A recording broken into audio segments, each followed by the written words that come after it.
democráticas, hace ya varios años que está muy consolidado dentro del Departamento de Educación y Cultura. En nuestras regiones es un tema especialmente crítico por la historia de Latinoamérica y el Caribe, historia de dictaduras durante muchísimos años, historia de colonialismo, lo cual ha creado en nuestra gente muchas veces actitudes de intolerancia, de discriminación, de exclusión social y de violencia. En la cuarta ministerial de Educación en 2005 se decidió promover esta cultura democrática a través de la educación. El programa tiene tres componentes principales, uno de investigación, uno de desarrollo profesional y uno de intercambio de educación. Yo veo que hay gente que está tomando notas, pero aquí hay unos, para todos aquellos, lo que estoy diciendo está en estas hojitas, si ustedes se sienten libres de venir después. Bien. Con respecto a cultura, las iniciativas, los mandatos que hemos recibido de los países en los temas prioritarios son la preservación y protección del patrimonio cultural, las industrias culturales como fuente de trabajo decente, la cultura como fuente de dignidad e identidad y el papel de la educación en ella, y los sistemas de información cultural. En la última reunión de autoridades de la Comisión Interamericana de Cultura, se invitó a miembros de la Comisión Interamericana de Educación también para tratar de llegar a crear algún proyecto o programas que unan los dos sectores, educación y cultura, y eso es algo que estamos trabajando dentro del Departamento de Educación y Cultura de la OEA. Y me quedan solamente 4 minutos, debe ser ahora, o 3, y creo que después de lo que he escuchado ayer y antes de ayer, y de haber charlado con muchas personas, creo que la reflexión final que tengo es que realmente si no hay, es decir, nadie duda hoy en día el papel de las tecnologías y el rol que pueden tener para promover equidad, para promover calidad. Pero es también cierto que para que esa transformación sea crítica, para que todo esto llegue a una masa crítica, hace falta la voluntad política, hace falta que esa voluntad política sea transmitida en acciones concretas que lleguen a todos. Es decir, yo a lo largo de mi vida dentro de las tecnologías y educación, que empezó en 1990, o sea que son bastantes años, he visto cientos de pilotos. Pero los pilotos quedan en pilotos generalmente. Transforman vidas, es cierto. No digo que no sirvan, porque por supuesto que todos sirven, porque transforman a la gente que ha sido parte de ese piloto. Pero 80 escuelas, 100 escuelas, no es una masa crítica. Y yo creo que ya en el mundo hay suficientes experiencias como para poder evaluar qué es lo que tiene impacto y qué es lo que no tiene impacto.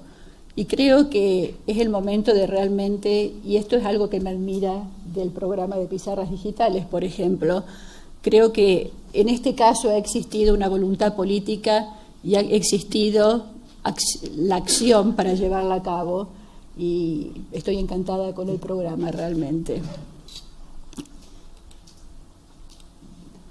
Bien, solamente decirles que la OEA en realidad no es que pueda tener programas que llegan a la escuela, porque la misión de la OEA es trabajar con los ministerios de Educación y Cultura de los países, pero sí lo que ha permitido la tecnología moderna es poder tener este conglomerado de países y poder crear a través de la tecnología, de los foros, de los portales, un intercambio de conocimiento, un intercambio de experiencias, lo cual no hay duda que es riquísimo, porque antes esto era muy difícil de hacer. Si no había reuniones presenciales era prácticamente imposible, y hoy en día podemos estar todos los países unidos a través de las tecnologías estas.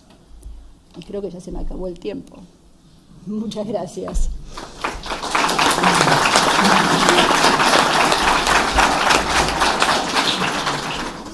Muchas gracias, Adriana, por la interesante presentación y por el excelente uso del tiempo también. Y además yo creo que nos ha aportado pues ideas muy importantes desde el punto de vista de cómo los organismos multinacionales e intergubernamentales pueden contribuir a resolver cuestiones y animar a que efectivamente pues haya voluntad política para que las cosas vayan adelante seriamente. Y aquí tenemos en ese sentido también a nuestro otro miembro importante en la mesa, que es el ministro de Argentina, Juan Carlos Tedesco, que es todo un experto importante, además de ministro, en el mundo de la educación, y por lo tanto estamos ansiosos de escucharte, ministro. Bueno, muy buenos días. Yo espero no decepcionarlos, porque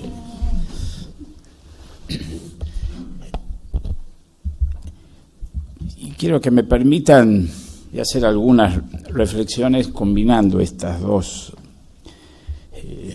posiciones, la de actualmente y transitoriamente estar a cargo de un ministerio y el haber estado muchos años en el mundo de la educación, de la cooperación internacional, de la investigación educativa. Entonces, como no estoy en mi país, me puedo permitir dudar con ustedes, reflexionar, porque cuando uno está en su propio país y en un cargo como esto, no se permite la duda, ¿no? Un político tiene que estar seguro de todo y decir todo lo que va a hacer y prometer. Acá no voy a prometer nada, pero me parece que es importante partir de esta reflexión del sentido, de para qué queremos hacer las cosas.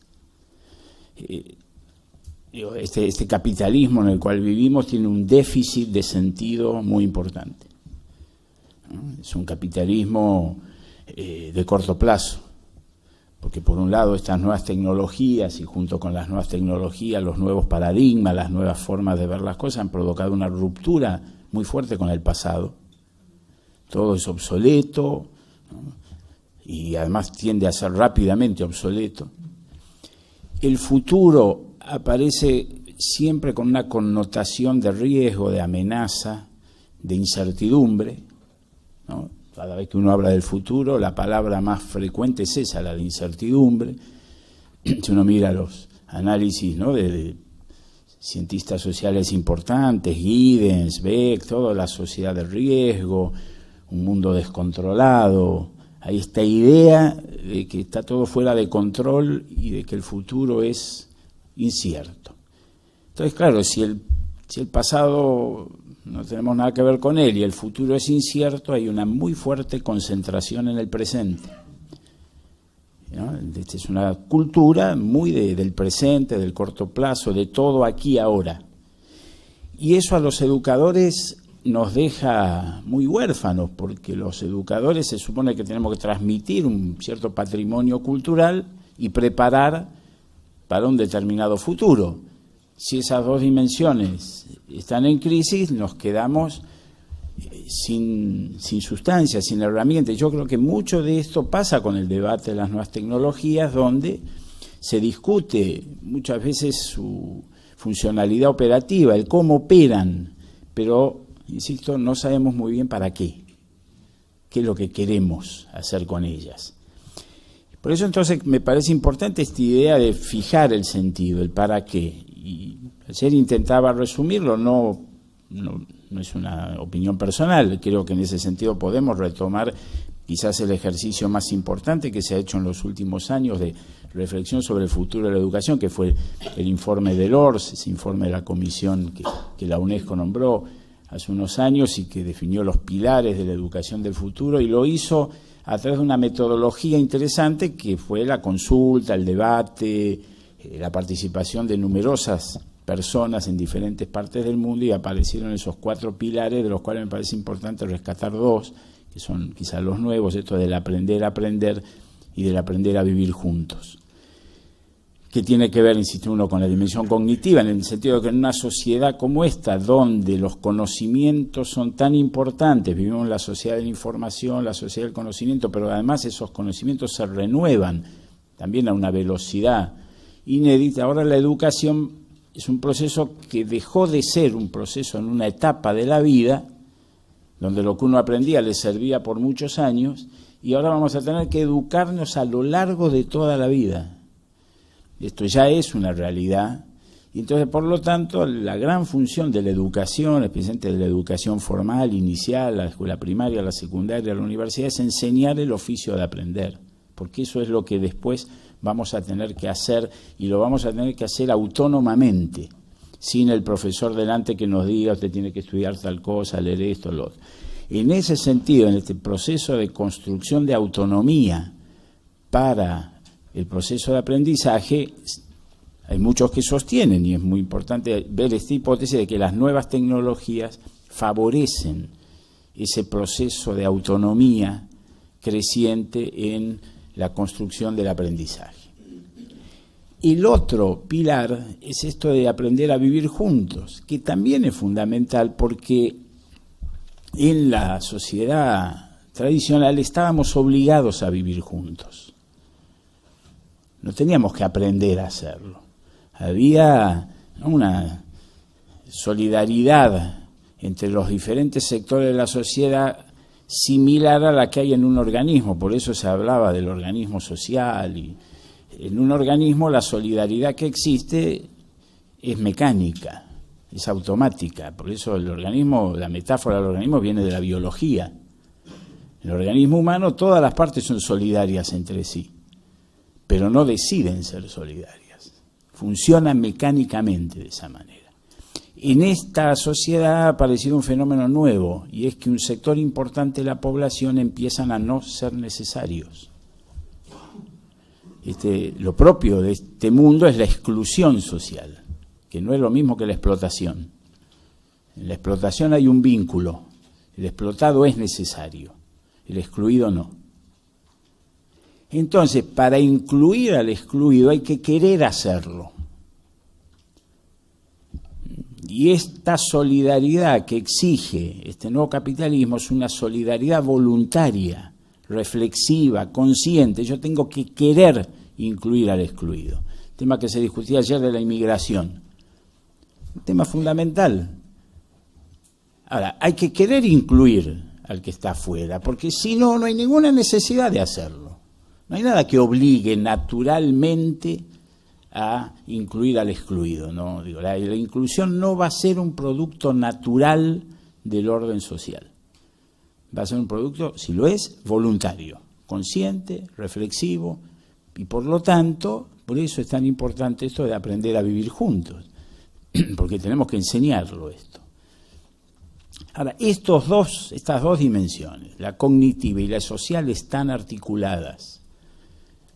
No las podemos disociar, porque si las disocio podemos tener procesos cognitivos desarrollados muy hábilmente, pero en función de la exclusión, de el no respeto a los derechos humanos, como se decía aquí, el no asociada a valores que todos queremos promover.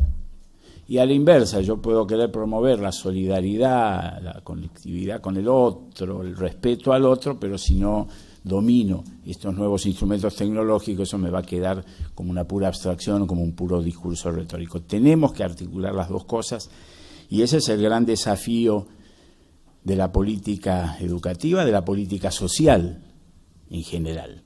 Porque, digamos una cosa, y el contexto latinoamericano en ese sentido lo demuestra.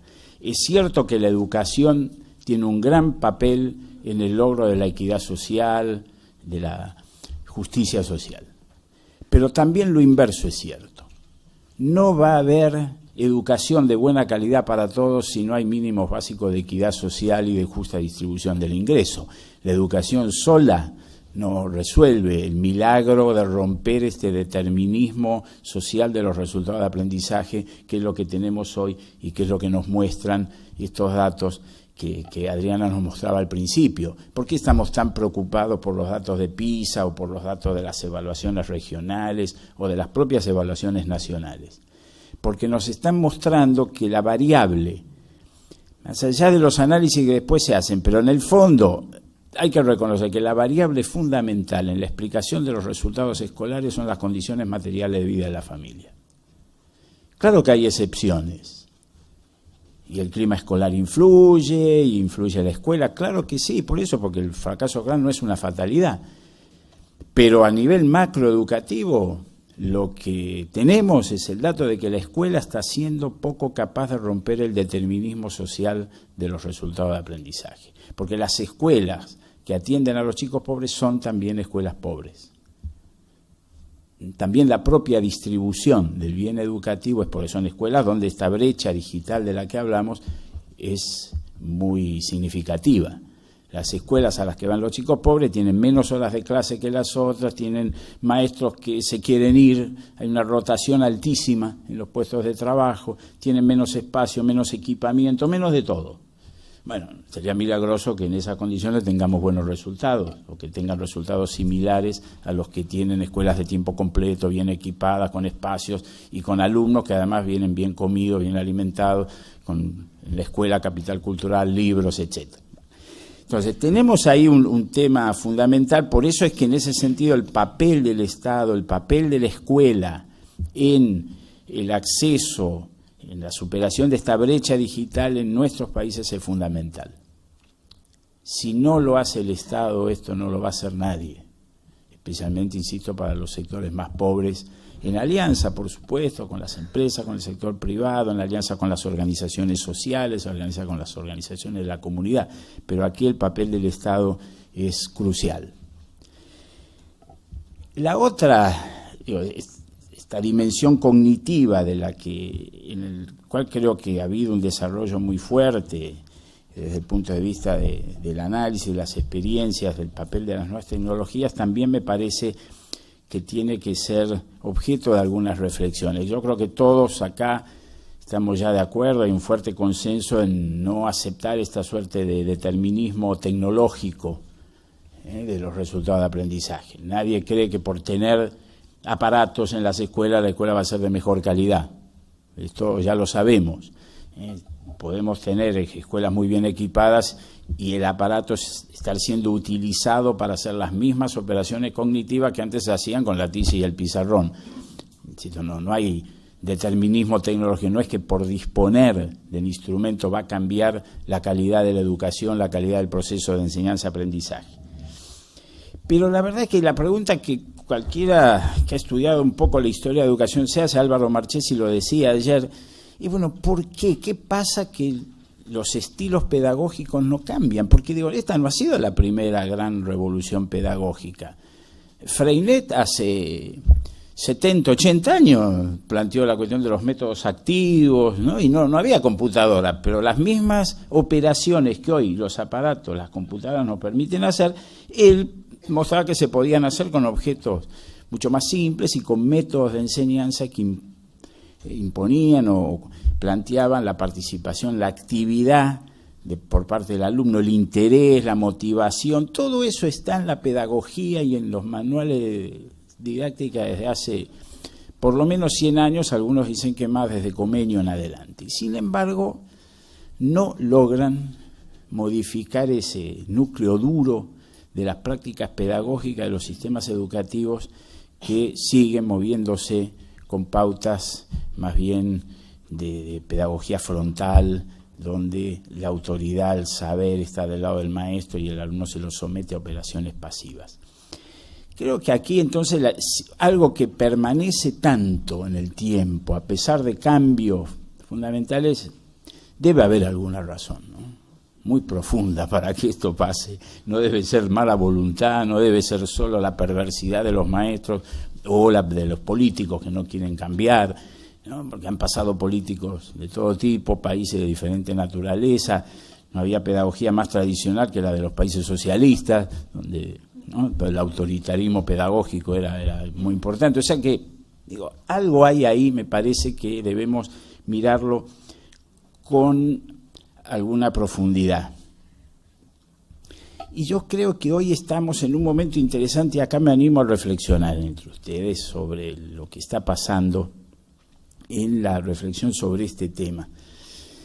Muchas de las teorías pedagógicas en las cuales se basa el uso de estas nuevas tecnologías tienen que ver con el constructivismo, con esta idea piagetiana y luego, digamos, reformulada por Papert, por muchos otros, del proceso de construcción del aprendizaje por parte del alumno, que en alguna medida contradice la idea clásica de la educación de que la educación es transmisión.